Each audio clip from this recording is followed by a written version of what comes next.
Hello friends, నేను రాజు గారు. అసలే మూలిగే నక్క, దానిపై తాటిపండు పడితే పరిస్థితి ఏంటి? ప్రస్తుతం బీఆర్ఎస్ పరిస్థితి అదే. పోయిన ఎన్నికల్లో ఓడిపోయి కేసీఆర్ గారు ఫామ్ హౌస్కే పరిమితమైపోయారు. కేసీఆర్కు దమ్ముంటే అసెంబ్లీకి రావాలని ప్రత్యర్థులు సవాల్ విసురుతున్నారు. అయినా కూడా కేసీఆర్ అసెంబ్లీకి రాకుండా ఫామ్ హౌస్లోనే కాలం గడుపుతున్నాడు. ఆయన వ్యూహాలేంటి, రాబోయే ఎన్నికలకు ఏ విధంగా ప్రణాళికలు రచించుకుంటున్నాడు అనేది పక్కన పెడితే ప్రస్తుతం బీఆర్ఎస్ పరిస్థితి మాత్రం కాస్త ఇబ్బందికరంగానే ఉంది.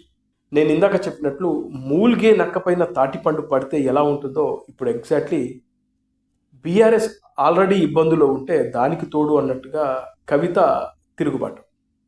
అసలు కవిత ఎందుకు తిరుగుబాటు చేయాల్సి వచ్చింది? కేసీఆర్ చుట్టూ కొన్ని దయ్యాలు ఉన్నాయంటూ ఒక లేఖ ఎందుకు రాయాల్సి వచ్చింది? ఆ లేఖను ఎవరు రివీల్ చేశారు బయటకి? ఇలా చాలా విస్తుపోయే నిజాలు ఈ మధ్యన బయటకు వచ్చాయి. వాస్తవానికి మన అందరం అనుకుంటున్నట్టు ఇక్కడ కవిత వర్సెస్ కేటీఆర్ అన్నా చెల్లెల మధ్య పడట్లేదు. మీకు ఎగ్జాక్ట్లీ ఆంధ్రప్రదేశ్లో చూస్తే జగన్మోహన్ రెడ్డికి వైఎస్ షర్మిలకు కూడా ఇలాంటి పరిస్థితి. కానీ అక్కడ అన్నా చెల్లెల మధ్య ఆస్తుల పంపకాల విషయంలో జరిగిన గొడవ అది. అన్న జగన్మోహన్ రెడ్డి జైల్లో ఉన్నప్పుడు నేను పాదయాత్రలు చేసి పార్టీని బతికించాను అనేది షర్మిల ఆవేదన. కానీ ఇక్కడికి వస్తే పరిస్థితి వేరే. ఇక్కడ కవిత ప్రాబ్లం వేరే. కవిత లిక్కర్ స్కామ్లో జైల్లో ఉన్నప్పుడు తనకు బెయిల్ రాకుండా కొంతమంది కేసీఆర్ చుట్టూన్న వ్యక్తులే చేశారనేది ఆమె ప్రధాన ఆరోపణ. అంటే ఆ విషయాన్ని బయటకు చెప్పలేదు, కానీ ఆమె మనసులో ఉన్నది అదే. ఆమె అత్యంత దగ్గరైన వ్యక్తులకు పదే పదే చెప్పుకొని బాధపడుతున్న విషయం కూడా అదే. అయితే ఆమె జైల్లో ఉన్నప్పుడు ఆమెకు బెయిల్ రాకుండా చేసింది ఎవరు? కవిత చెప్పినట్లు కేసీఆర్ చుట్టూ కొన్ని దయ్యాలు ఉన్నాయి. మనం ఏమనుకుంటాం? హరీష్ రావు, కేటీఆర్, అలాగే సంతోష్ రావు, అలాగే ఇంకొకరిద్దరు.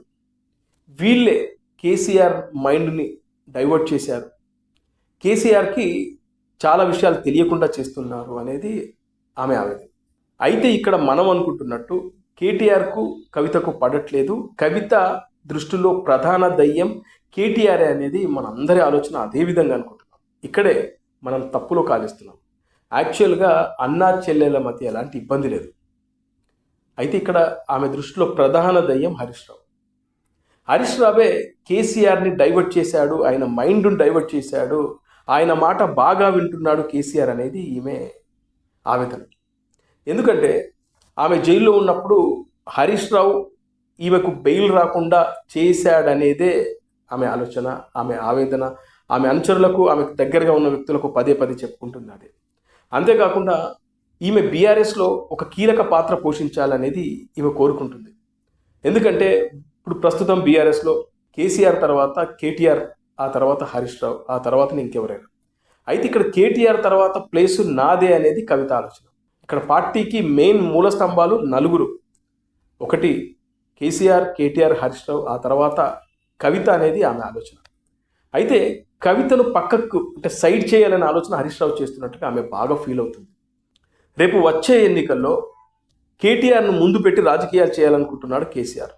అంటే కేటీఆరే ముఖ్యమంత్రి అభ్యర్థిగా వచ్చే ఎన్నికల్లో వెళ్ళాలనేది కేసీఆర్ గారు ప్రధానంగా ఆలోచన చేస్తూ ఉన్నారు. అయితే ఆ విషయంలో ఎలాంటి ఇబ్బంది లేదు హరీష్ రావుకి. హరీష్ రావు అండ్ కేటీఆర్ మధ్యన అండర్స్టాండింగ్ ఉంది. ఇద్దరు కలిసి కూర్చొని మాట్లాడుకున్నారు. తాను ముఖ్యమంత్రి అభ్యర్థిగా ఉంటే నేను ఆయనకు సపోర్ట్గా ఉండడానికి రెడీగా ఉన్నాను.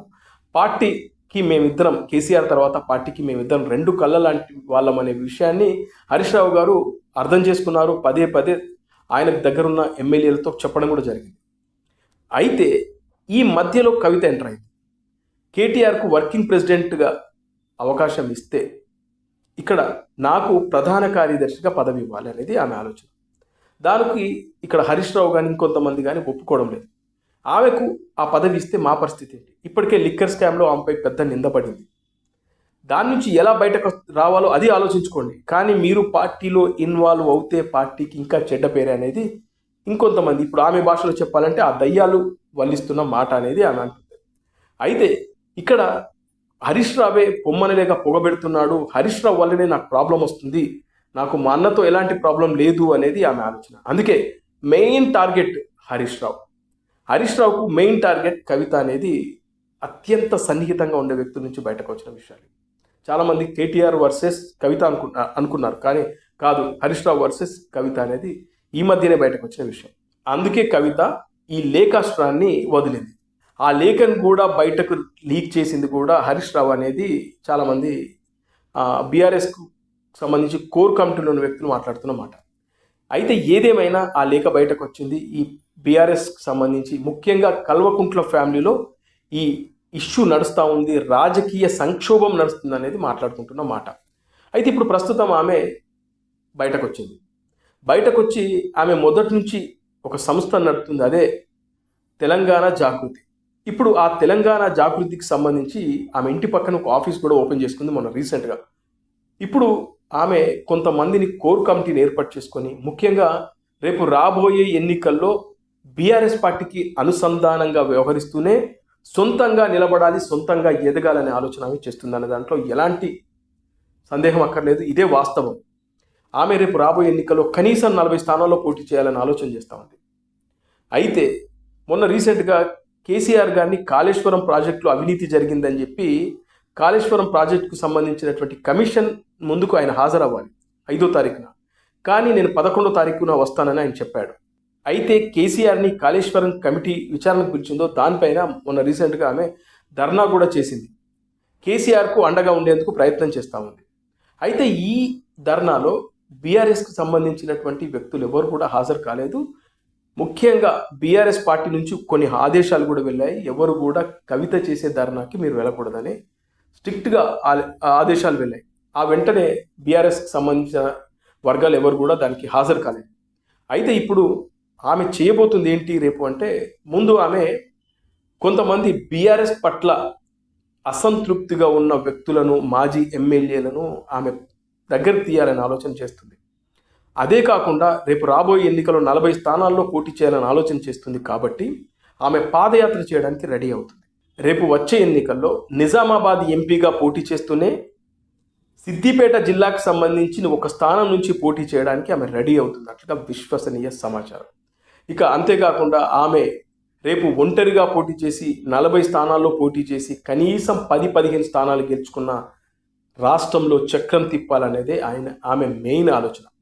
ఇక అది కాకుండా మనకి ఈ మధ్యన వినబడుతుంది ఏంటంటే, బీజేపీలో బీఆర్ఎస్ను విలీనం చేస్తారు అనే మాట పెద్ద ఎత్తున వినబడుతుంది. అది పచ్చి అబద్ధం. అది వాస్తవానికి విరుద్ధం. ఎందుకంటే బీఆర్ఎస్కు అలాంటి ఆలోచన లేదు. కానీ ఇక్కడ మరో కోణం ఉంది. అదేంటంటే బీఆర్ఎస్తో లోపాయకార ఒప్పందం మాత్రం బీజేపీకి ఉంది. పోయిన ఎన్నికల్లోనే ఇది జరిగింది. అయితే ఇప్పుడు రాబోయే ఎన్నికల్లో బీఆర్ఎస్ బీజేపీ కలిసి అలయన్స్లో పోటీ చేస్తాయనే ఆలోచన కూడా కొంతమంది చెప్తా ఉన్నారు. అలా కూడా జరగదు.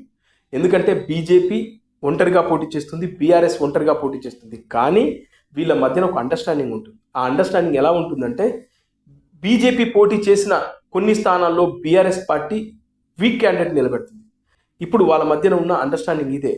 రేపు బీఆర్ఎస్, బీజేపీ అలాగే కాంగ్రెస్ ఈ మూడిట్లలో ఒకవేళ ఏ పార్టీకి సరైన మెజార్టీ రాకపోతే బీజేపీ బీఆర్ఎస్కు సపోర్ట్ చేసైనా ఆ బీఆర్ఎస్ని అధికారంలోకి తీసుకొస్తుంది. లేదా బీజేపీకి ఎక్కువ స్థానాలు వచ్చి బీఆర్ఎస్కు కొన్ని తక్కువ స్థానాలు వస్తే బీఆర్ఎస్ బయట నుంచి బీజేపీకి సపోర్ట్ చేసి రేపు అధికారంలో ఉండడానికి ప్రయత్నాలు చేస్తుంది. కామన్ టార్గెట్ ఏంటంటే కాంగ్రెస్ పార్టీ. అలా ఇప్పుడు ఇందులో ఈ 3 పార్టీల్లోకి 4వ పార్టీగా ఇప్పుడు కవిత రాబోతుంది అనేది ఒక బయటకు వచ్చిన ఒక వాస్తవం. అది టీజేపీ, తెలంగాణ జాగృతి పార్టీ రూపంలో రేపు వచ్చే ఎన్నికల్లో కవిత 40 స్థానాల్లో పోటీ చేయబోతున్నట్లుగా తెలుస్తుంది. దీనికి సంబంధించినటువంటి గ్రౌండ్ వర్క్ స్టార్ట్ చేస్తూ ఉంది. కొంతమంది పొలిటికల్ అనలిస్టులతో మాట్లాడుతూ ఉంది. ఎక్కడ నుంచి పోటీ చేస్తే బాగుంటుంది, ఎక్కడెక్కడ నాకు అనుకూలంగా ఉన్నాయి, ఎక్కడ మనకు మైనస్ ఉన్నాయి, ఎక్కడ కాంగ్రెస్ పార్టీకి ప్లస్ ఉంది, ఎక్కడ బీఆర్ఎస్ పార్టీకి మైనస్ కనబడుతుంది అనే దానిపైన పెద్ద ఎత్తున ఫోకస్ చేసింది. ఇది మనకు అందిన ఒక విశ్వసనీయ సమాచారం. ఆమె టార్గెట్ కేటీఆర్ కాదు, హరీష్ రావు.